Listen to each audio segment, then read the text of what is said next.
Pekan kedua Serie A sebentar lagi akan kita saksikan. Wah, Juventus tim kesayangan kita akan melawat ke kota Verona menghadapi Hellas Verona ya, Hellas Verona. Nah, memang ini pekan kedua buat Verona sendiri adalah partai home yang kedua. Kita bahas saat lagi bersama gue Gentarip tadi Vinceria News. Halo teman-teman, sore Ventini. Terima kasih telah terus support kita, nonton video kita, subscriber kita terus bertambah, komen, like, share, jangan lupa ya, terus support kita. Dan gue masih bersama Bro. Halo teman-teman suara Juventini, gue Ricky dari Taman Mini. Oke. Dan sebelah gue ada Bro. Juventini Juverona. Kembali lagi bersama gue Bio Juventini dari IKN. Wah, Bro Ricky Taman Mini, Bro Bio IKN. Oke. Teman-teman suara Juventini, tadi gue udah bilang bahwa Verona ini memainkan match kedua di kandang. Jadi memang agak lucu nih ya. Memang dua kali langsung berturut-turut main kandang, dan mereka si Verona ini menghadapi dua raksasa Serie A di awal musim kompetisi. Pekan pertama kemarin mereka lawan Napoli dan menang juga nggak tanggung-tanggung 3-0. Nah, di berikutnya melawan Juve. Tapi sebelum bahas ke sana, gue mau bahas dulu Juventus sendiri nih. Nah, Juventus sendiri pasti kan ada persiapan ya setelah musim minggu lalu kita menang lawan Como 4-1 ya. 3-0. 3-0. Nah, terus pekan kedua kita ke kota Verona. Jadi persiapannya apa? Karena kita ada pemain baru yang datang, Kalulu. Nah, apakah Kalulu akan mendapatkan spot pemain inti atau enggak? Gue mau nanya ke teman-teman gue ini. Coba dari Ricky dulu. Kira-kira persiapannya seperti apa sih secara general Juve ini menghadapi pekan kedua Serie A? Ya, pemain baru datang ya. Kalulu kalah melulu. Mudah-mudahan enggak lah. Kalah Kalulu datang kemarin akhirnya di jendela transfer terbaru Juventus, ya kan, diperkenalkan ke publik. Ya sebenarnya hanya tambal sulam aja sini Gen, kalau menurut gue Gen. Tidak terlalu masuk ke dalam prefer pemain yang harus dimainkan. Tidak sih upgrade gak? Gua. Karena gue fans Rugani jadi sulit mengatakannya ya. Jadi gimana ya? Ya ini tambal sulam aja mungkin. Ya kan Rugani kan juga on loan ya. Dia kan juga on loan, sama-sama on loan. Ya kalau nggak cocok ya nanti ditukar lagi. Balikin lagi. Januari. Pulangin lagi. Karena sebenarnya Rugani tanpa celah menurut gue Gen. Jadi seharusnya tidak perlu ditukar. Cuman kan ini kan Ruganinya mungkin ingin step up, bermain lebih sering kali ya. Mainnya juga di klub legendaris. Yes, betul. Jadi menurut gua transfer terbaru ini tidak terlalu priority, hanya tambal sulam aja, dan kemungkinan untuk bermain juga sepertinya belum ya. Belum. Menurut gua belum, karena Juventus pasti masih akan mengandalkan Bremer dan Gatti seperti kemarin, terbukti sudah clean sheet ya kan, tanpa ada serangan berarti juga ke Gregorio. Jadi sepertinya masih aman lah di sektor back gitu. Cuman permasalahannya ada di lini tengah yang mengalami cedera ya, sama lini serang ya. Itu nanti kita bahas lagi atau gimana? Nanti aja kalau per pemain, tapi secara general dulu nih persiapan Juve sudah menerima pemain baru, jadi kelihatannya ada nggak trik-trik khusus, apalagi kalau misalnya sedikit berbicara bomber kita nih kan nggak ada saingan. Nggak ada. Belum ada bomber kita. Nggak ada saingan. Jadi mungkin apakah persiapan mungkin ada Vlahovic, ada Beckham, pemain dari milik cedera masih udah bisa main gimana? Tidak ada. Ya ini ya udah, kita Vlahovic aja berharap besok Vlahovic mencetak gol.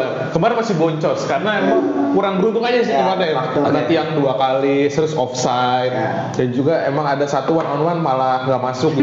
Itu gawang gede banget lu. Dia bolanya malah ke kipernya si Como gitu. Aneh kan kemarin. Nah, tapi kalau lawan Verona nih kan dia udah menang 3-0, kira-kira Vlahovic apakah ada mungkin kita bisa memenangkan pertandingan di menang lah, Bentegoni.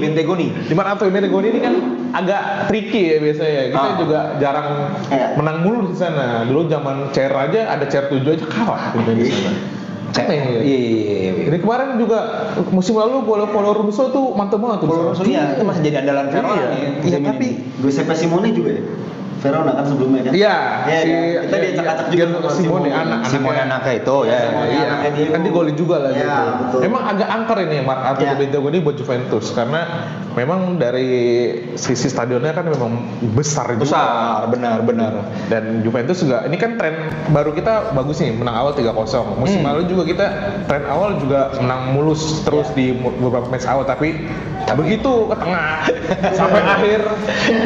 Ya itu lagu lama Juventus memang begitu. Ya. Start awal musim tuh mau di awal musim atau pertengahan musim itu bagus, tapi setelah musim jalan memble gitu. Mungkin ini Mota harus memutus tren itu, dan juga kan kita kemarin punya kepercayaan menang 3-0 ya. Dan juga si Verona juga sama-sama 3-0. Betul. Tapi kan ini secara kertas, secara individual Juventus lebih siap mungkin daripada Verona dari segi squad, dan juga Napoli juga sama-sama baru membangun squad, dan juga pemain-pemainnya belum sesuai sama Conte kemarin. Itu Jadi, mungkin taktikalnya belum jalan di situ. Bisa. Kalau Juventus kan sudah taktikalnya Mota nih udah oke lah, udah lumayan cair. Gue rasa sih besok ya bisa lah pulang dengan 3 poin lagi. Menurut lu Juve kesulitan nggak? Kalau Bio yakin tuh? Kalau gue sih masih yakin ya, karena Yakin yakin kesulitan. menang, Ya, yakin tidak kesulitan ya, masih megang ball possession. Karena memang dari segi kualitas pemain ya kan, pelatih baru dengan filosofi yang lebih enak ditontonnya gitu ya. Jadi menurut gue masih yakin sih kan kita bisa bawa pulang 3 poin sih. Oke, kalau membawa pulang 3 poin otomatis kita kan harus menyiapkan formasi yang terbaik gitu. Gue sebelum ke formasi gue mau cerita dulu kalau update-nya memang akan ada beberapa pemain yang langsung cedera setelah pekan pertama. Kita nggak boleh ketawain, cuma maksudnya ya kita lagu lama aja gitu ya, lagu lama gitu kan. Jadi kita punya fakta bahwa yang cedera itu ada Timothy Weah. Stephen Weah main di Persikota dong kan. Timothy Weah. Timothy Weah itu sayap kanan andalan Mota. Bisa kita bilang andalan dong. Andalan saat ini. Jadi pramusim udah dipakai terus kan. Iya, itu bukan sayap kanan lah, penyerang kanan itu cedera mungkin 10 harian kayaknya ya, atau 2 minggu gitu, atau dan juga Kepren Thuram. Ini andalan lini tengah Juve yang baru, dia breaker lah ya, kayak Edgar Davids gitu tipenya. Dia juga cedera dan nggak semingguan lebih juga. Nah, masuk ke line up-nya kira-kira kalau lu merumuskan dengan ketidakhadiran 2 pemain ini, satu penyerang kanan, satu DM lah ya, bisa dibilang. Gimana nih kira-kira prediksi atau formasi lah? Prediksi formasi menurut gua mungkin posisinya Kepren Thuram masuk Douglas Luiz kali ya. Kemarin kan Douglas Luiz kan tidak main karena ada Kepren dan Locatelli di tengah kan. Jadi mungkin Douglas Luiz akan mengisi lininya Kepren Thuram. Untuk sisinya Timothy Weah mungkin Cambiaso yang akan ditaruh di situ. Ya kan, gue sih masih melihat masih ada tukar-tukar pemain yang masih spesifikasinya Mota banget lah gitu. Masih sering dimainkan dia di posisi-posisi tertentu, karena kan memang pemain-pemain Juve sekarang kan dituntut untuk bisa main di berbagai macam posisi kan, dan terbukti kemarin Cambiaso bermain di sisi kanan juga akhirnya cetak gol indah gitu. Jadi menurut gua Cambiaso bisa mengisi posisi kanan, Douglas Luiz bisa main di tengah gitu, karena sebenarnya pada hakikatnya kita sebenarnya tidak punya sayap kanan saat ini kan, selain Timothy Weah gitu. Jadi Cambiaso sih sepertinya yang akan dipasang di situ gitu. Jadi formasi mungkin kayaknya masih 4-4-1-1 lagi kali ya, atau kalau digambarkan kemarin kan jadinya jadi berapa tuh, 4-2-3-1 ya kan. Cambiaso di sisi kanan, di tengah ada Kenan Yildiz, sebelah kiri ada Mbangula. Tengah ada Vlahovic, tengahnya mungkin ada Douglas Luiz sama Locatelli. Belakangnya masih sama kayak kemarin menurut gua. Itu sih Gen. Ya, gue juga setuju sih. Memang hampir pasti si Cambiaso ini bakal bisa mengisi posisi Weah dan juga Douglas Luiz, karena kalau gue punya pendapat pribadi, Cambiaso ini solutif memang, tapi memang dia itu yang namanya juga karirnya adalah back sayap sebenarnya. Jadi mungkin tidak bisa kita push sehebat nanti mungkin Nico Gonzalez datang gitu ya. Jadi tapi dia bisa jadi solusi kalau buat mecah buntuan bisa, tapi bukan dia akan inti terus di kanan. Menurut gue sih kalau ntar ada pemain yang lebih fase di sana sih lebih baik jangan dia. Nico Gonzalez sudah ada mungkin sayang langsung shoot in langsung.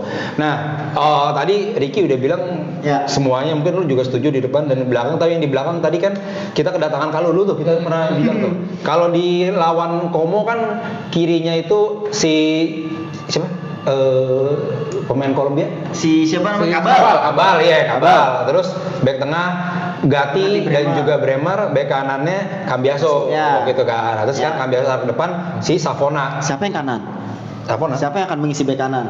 Nah, itu yang mau tanyakan dulu. Apakah Kalulu juga bisa bek kanan soalnya? Right back, wing back semua bisa. Apakah Savona atau Kalulu? Mungkin itu. Atau Danilo benar. Nah. Karena center back kayaknya Gatti sama Bremer kan udah liburan bareng mulu nih. Gatti sama Bremer kayaknya nggak akan sengaja mau dijadiin Bonucci Chiellini ini mungkin suruh liburan bareng. Gimana? Kalau gue sih mungkin nanti di kanan tetap di back sayap kanan tetap Cambiaso ya. Oh, oke. Pan McKennie. Berarti beda loh mereka. Beda. Di kanan itu pasti McKennie nanti yang. Nah, kan. Langsung inti Bisa juga itu. Musim lalu kan di Iya. kanan dia gacor tuh. Dia banyak Lumayan. asis juga musim Tapi lalu. nggak pernah main preseason gimana menurut lo? Nah, itu juga.